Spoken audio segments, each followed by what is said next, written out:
Sticking with the topic of government, we also look at public goods and externalities. So public goods are goods that everyone can consume collectively. It brings up the topic of excludability and rivalry. So public goods, so excludability, if something is excludable, it says that you can stop somebody from consuming the good or enjoying the good. All right. So the biggest thing when it comes to excludable is a price. So if you want to have a soda and you go to the store, well, what's excluding somebody from having that soda, is the price that you have to pay for it. Whereas something that is not excludable is anybody can have it. There's nothing to stop them from having it.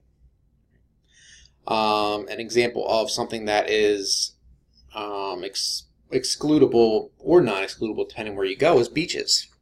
So some beaches require you to have a beach tag that you have to pay for. If that requires you to have a beach tag, it's excludable. If, however, it's a free beach, then where you don't have to pay to go on there, then it's non-excludable. The other side of that is rival. Rival is when if one person enjoys the good or service, somebody else cannot. So going back to the soda, that soda is a rival good. If I drink the soda, nobody else can drink the soda. On the other hand, with the beach, whether it's paid for or not, if one person's at the beach, it doesn't stop somebody else from going to the beach. So looking at the idea of public goods are non-excludable and non-rival. So the non-excludable part, all right, you can't stop anybody from consuming a public good. And the non-rival, if one person's enjoying that public good, it's not stopping someone else from using it. Now, one of the problems with public goods, because it's non-excludable and non-rival, is the issue of the free rider. And the free rider is someone who enjoys the good without paying for it. So, for example, Philadelphia puts on fireworks every year, and those fireworks are paid for in large part from public taxes, public money. So the people who pay for it are people who work or live in the city of Philadelphia. But anybody can watch those fireworks. And so if somebody who lives in New Jersey who doesn't work in Philadelphia goes to see the fireworks, they didn't pay for it, but they're enjoying it. That's the example of a free rider. So when we going back now, one of the things that is done when you talk about public goods is the idea of privatizing public goods. So information is a public good. If you think about information, once it's out there, it's out there. If one person gets that information, it's not stopping somebody else from getting it. And at the same time, you can't stop anybody from getting that information. But what the government has done to kind of help with the process of innovation is by privatizing some information. So for example, with pharmaceutical discoveries. So they allow patents so that when a pharmaceutical company or a hospital, whatever, comes up with a new drug or method for doing something, they're able to collect the profits off of that, because without that, there would be no incentive for them to try to innovate. But that is an example of privatizing a public good. Now, insurance markets, they do make goods more public, because how much you pay in your premiums isn't dependent on how sick or not sick you typically are, but on the collective of everybody that's covered under that plan. So when we talk about externalities, an externality is a cost or a benefit to some third party. So for example, technology, new drug information, a new procedure, but more in healthcare, probably a better example is vaccines. So kids get vaccines when they're children, for the most part. And nowadays, especially, not every child is getting a vaccine. However, they are still able to get the benefits of that vaccine, because if everybody else gets a vaccine and they don't, well, that means that everyone else is less likely to get the disease. So now the children who didn't get vaccines are also less likely. The Coase theorem talking about externalities, it's really just a theory that if property rights were well defined, that there would be no externalities and the market would work itself out. And basically what that means is, if you received a benefit of something as a third party, you would have to pay for it in some way. Because the idea that property rights are well defined, that means that everything is owned by somebody. And so if you receive a benefit, you have to pay for it. If you have a cost put on you, you have to be paid for it because it's an infringement on your property or your space. But in reality, though, this is not the case. Now, one of the problems when we talk about monopolies is the idea of market failure. And that's the idea when the market is not efficient. So in healthcare, monopolies arise through either natural monopolies, where there's only one firm that is able to make the good for some reason, or through patents, where they're the only one who's allowed to sell it and receive the benefits of it. And when we look at it, so if here's the demand curve for some product, and the optimal price is this P optimal here, which is, let's say, where supply equals the demand. But with a monopoly, if you recall back to your other courses, ends up having a higher price. So with monopolies, there's a higher price. In addition, the quantity that is sold by a monopoly is less than the optimal quantity.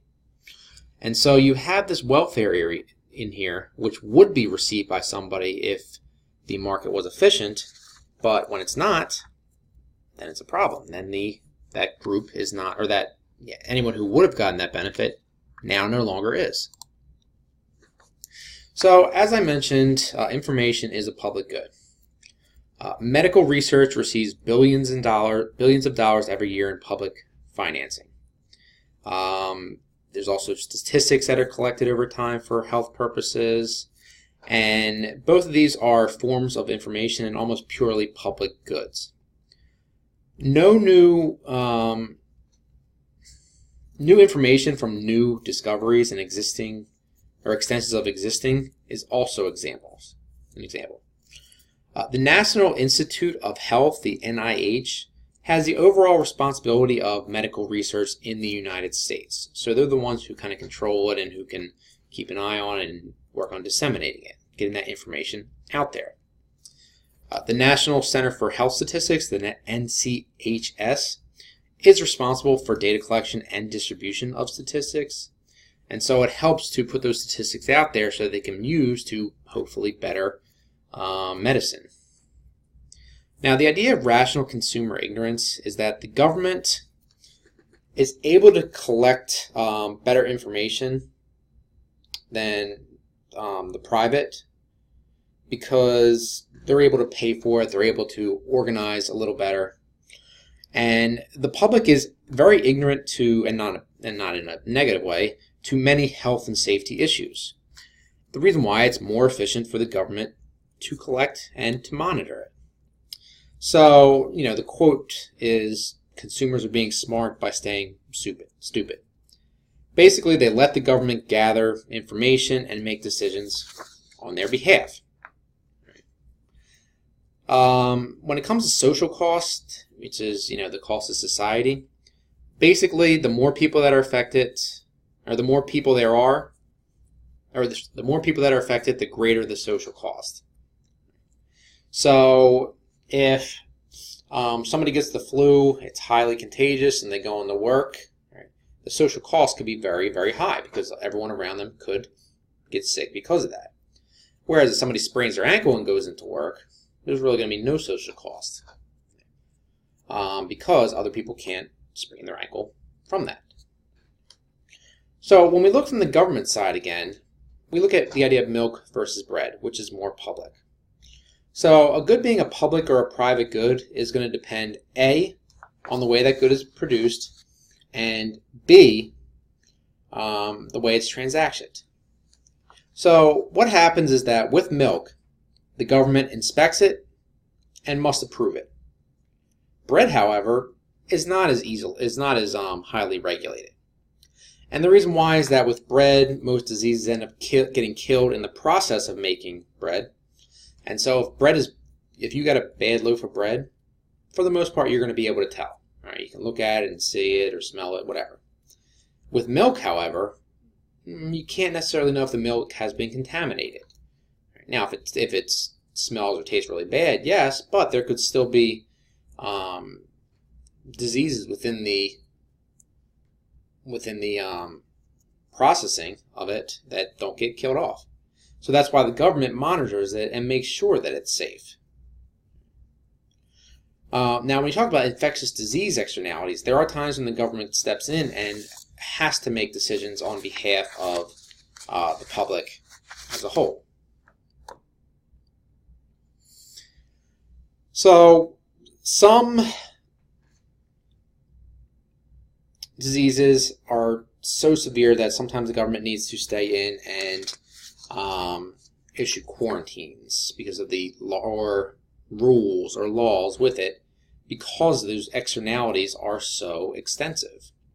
So, for example, they can order quarantines, which happened with the Black Plague or tuberculosis, and more recently, if you have certain sexually transmitted diseases, you must tell your partner about them, okay, legally.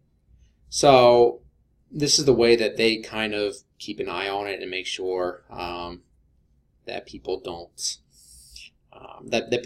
people are safe because of those large externalities. Now, sometimes the public policies that are used to deter and fix issues, a lot of this is done by moral campaigns for public health. Right? So years ago there was a campaign about, I think it said like we are greater than AIDS, and the goal was to raise awareness about HIV and AIDS, to make sure people knew about it, the dangers of it, so that they could prevent themselves from getting it. They've also done this with smoking. And the Public Health Service is what is used to create awareness for and attack potential health issues. So it's a way to go and try to get out there and make people aware. So when it comes to politics, part of the problem is that politicians are entrepreneurs who are out to get votes. And now, not all are that way, but when you look at laws, they're almost entirely down party lines, and especially when it comes to healthcare. And so what happens is that people may or may not believe something, but they're going to vote for it because they know by not doing so, it can look very, very poorly on them. So when that's the case, not always the best policies end up getting passed. What gets passed is what are the most popular in their areas, or what their people that are voting for them. Now, the government is supposed to act as the agent for the citizens. They make decisions that benefit everyone, but then the problem is you have firms who lobby for regulation, because with the firms that leads to profits. And so what happens is there's a lot of balance where every group is trying to fight against each other to get the best possible outcome. And the biggest thing is that public goods, there's always a lot of contention with it, and public goods pretty much make almost everyone better off in the broad scope of things. Some make some better and some worse, but nobody's ever happy. So, for example, people are very happy having police, fire, and ambulances available to them. However, they don't like paying for it. So people don't like paying taxes, but they like getting the services for it. So it's a problem that there's a problem with that. And like I said, there's always winners and losers with different laws, especially with healthcare and so forth. So it's a very, very delicate balance, and in the end, it's tough to balance out doing what's right when it comes to politics and doing what is perceived to be right. And so that can cause a lot of conflict.